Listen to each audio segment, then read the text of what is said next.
let's make the easiest lazy mom dinner, chili. So I'm going to use ground beef for this recipe. It's just what I had in my freezer. And then I typically use the same seasonings every time I make something. It just depends on the meal.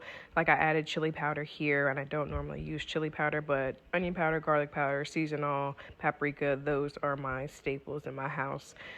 So you got to make sure you're giving that a good mix. It gets real greasy, so we're going to drain that grease at some point. We are definitely going to add in some onions. I would add in peppers, but I don't have any and it's just not necessary. So we add the onions in there. We're going to cook that all together. And here's where we start adding the easy stuff. This is where it comes in as easy. Well, wait, first, Sazone. We have to season with Sazone. I told you about that in one of my previous videos. So we're going to add a can of Rotel in here just because there goes our tomatoes. I didn't have to cut anything up. Boom, lazy added tea.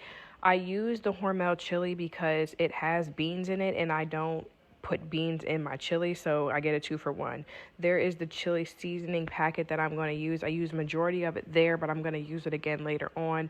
I transferred into a bigger pot just so I can add up next, which is going to be the tomato sauce. I actually spilled something there, so clean up on aisle 2. And then the rest of that chili packet is going to go in there, and we're going to give that a mix. We are going to let this simmer on low, I don't know, 10, 15, 20 minutes. I didn't time it. I just know what I'm doing when I'm cooking it. So it's basically done at this point. We are going to put it in a bowl. We're going to add some cheese and then some sour cream. I use Doritos for mine, but you can do whatever you want in your household. Thanks for watching. Bye.